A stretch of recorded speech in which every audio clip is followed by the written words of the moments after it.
So this is day 16 of this prolonged fast, and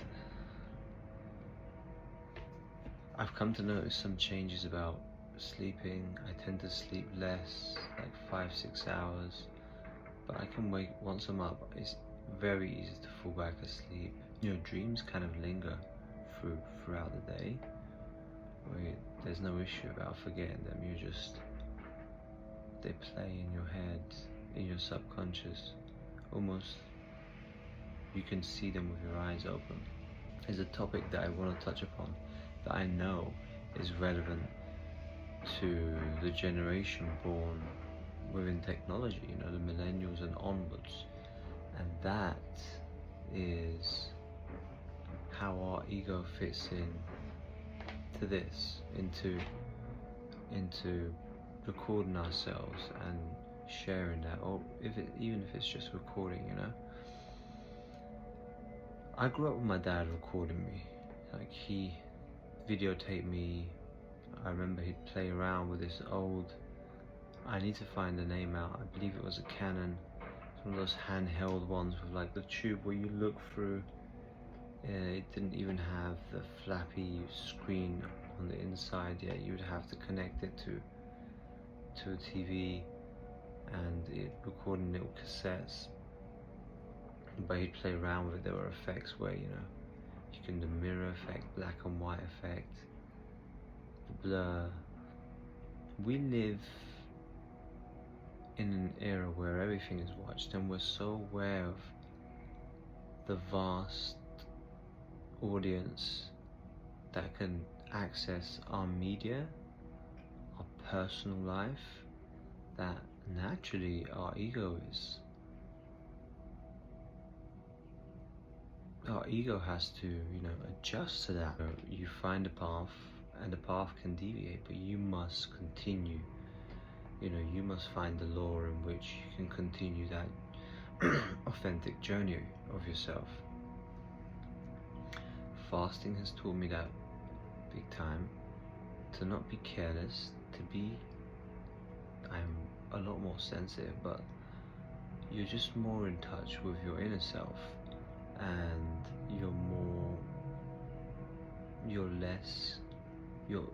in control of your thoughts. You know, you start becoming in control of your thoughts. You know, for the longest time, since even last night, you know, I look at food pages, I look at restaurants that I want to break my fast with, and I have a whole list of places that I want to eat at.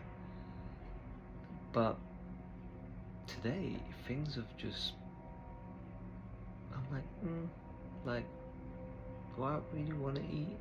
Again, like, I've had, like, my cravings are more for like benefit. How do I benefit this vessel? What do I eat? What is the most nutritionally packed? What's the best for my gut? We say this in English where we're like, you are what you eat. But we don't take it seriously. Like, we don't look at it so literally. Like, it's literally what we are. We are what we eat. You know, I understand people don't eat meat for ethical choices, whatnot, but like, for one, your body is the same as your mind. Like, once you set restrictions, once you set rules, you curtail the ability of what you are. You know, you shouldn't have any limit to what you're gonna eat. But you should know what you're gonna eat, when you're gonna eat. And that's what fasting has taught me. You know, like, I know how I'll get back into eating once I break my fast. It looks like I'm gonna go.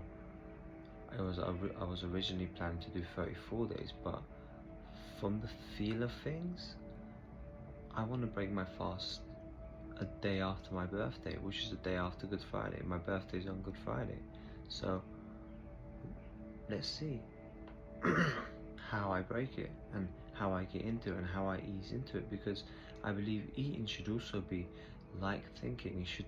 It should have some reason to it. If there's no reason, if reason doesn't exist, and your self-awareness doesn't exist, again, you derail into the neurotic mindset. We must, for us to observe ourselves, to know ourselves, we need to know what we're, what our innate thought is, our natural thoughts are, our intrinsic thoughts. We need to be aware of what they are. Our emotional thoughts, instinctive thoughts. We need to be aware of these four. We need to be self-conscious and to live that objective mindset. And fasting has taught me that more and more. I've come to notice people have told me over the years that you're an objective thinker, you're an objective person, you naturally are. I get it now. I didn't really pay much attention to it, and I do think of things objectively, but I also do think of things very emotionally. So I understanding that and being aware of that, and the more you pay attention to it, the more you stay in the objective mindset, because then you're paying attention to, what you are. And once you're more aware of that for longer periods, and that period becomes longer and longer, and you can also always get lost in emotions, that's quite normal, but to get back to that objective mindset is what allows you to be awake, because we're either asleep or awake, and those two mindsets are very important. You're never really, we call it awake, but we're never truly awake till we're self-conscious. And fasting has taught me that. People are afraid of tripping or taking stuff, but these are all rules and fears. These are all emotions. So doesn't mean any of them are wrong. These all exist, but the two conscious states of being asleep and awake, and then being truly awake, meaning being self-conscious and being in that objective mind, opens up the door to different consciousness. And I believe that's what evolution is. Evolution doesn't just happen on a mechanical place within us. We're always looking for the mystical, whatever we can see, feel, but it's all within, man. Like, you are the house, and within that house there are many floors and many doors, and it's up to you how many doors you want to pursue and open. These are self-experiments within oneself. That's not just experiments, it's you being aware of what you are, that allows you to evolve the consciousness, to raise to different, to rise to different places, and to open up different perspectives within yourself. And hence I don't really talk about my pure experience, because people find it hard to believe.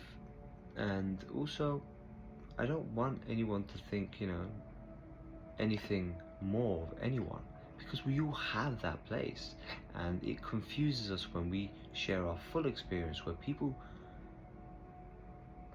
put a limit or belief in where they want to be at. But it's also personal, and our journeys are also unique. It's not a challenge. You cannot challenge. There is no challenge. You're not experimenting, or there's no evolution. It's just shifting your consciousness by understanding yourself. So the deeper you go within oneself, and the more you accept, the more you understand, the more you progress that and project that onto your life, the more you act the way you're supposed to be, you evolve. If you resist, it persists. If you accept, you transform.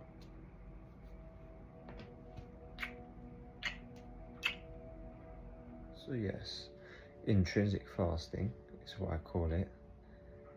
Listening to that inner voice and whatever that inner voice tells you. And mine was to fast. So taking the whole rules out of it, and also, you know, in our era, as I said, as millennials and generations that precede it, it's important for us to document what we are. This technology is not just there for us to enjoy ourselves. Utilizing it is very important, and documenting what we are, what we do, is very important, and doing it in the most genuine way where there's no gain out of it. It's almost as though you need to learn to document who you are, including the fast.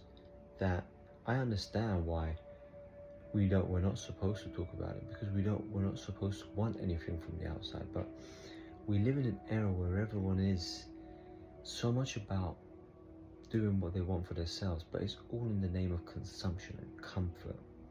So it's desire. But breaking yourself free from that, free from desire, great song by the way, it's our duty to record, to document, as though you are speaking to yourself in the most genuine way possible. So I wanted to make a quick video regarding today. Today was a hard day to get out of bed. I could feel my body crashing, and I understand why. You know, the cold showers, the ice plunges in the garden that I'd been doing 5 minutes plus, although I'd skipped it yesterday and today, and the day before I only did 2 minutes, and the late nights working at a bar. You know, it was too much stress. My body had to burn way too much. So although this is going on to my 17th day, I burned and dealt with more stress than the average person does. You know, working at a bar, behind the bar, that's open till late, that's, you know, where you're dealing with people not paying, people drunk trying to fight, or just people having, you know, needing attention, and you attending to that, which I love naturally. But I guess that will caught up with me today, and from today onwards I'm going to take things easily, because as I said, I've decided to do 40 days. So I will break my fast on, well, the day after my birthday. My birthday is on the 18th of April, which is Good Friday, and the day after that I will slowly start introducing some broth and steamed vegetables. But today, to, you know, help just be a lifeline, I didn't have the whole thing. I poured into a cup. I took a few sips. There are 160 calories in here, so I didn't do all of it, just to bring me back a little bit, and it did help.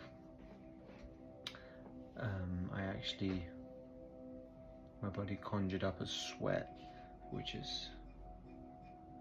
was interesting. But yes, I'll be more careful. I don't think I'll go work from here onwards. You know, I wake up and I have a rigorous morning routine with stretching, breathing, small exercises curated around, you know, my posture. Then I do a bunch of energy moves in my room, in the garden. I have my rituals, and I believe rituals are also important. You know, we should all have them, and it should be curated around you. It should be authentic and original to yourself. It could be things put together, but whatever suits you. You know, it's this and this. Thank you.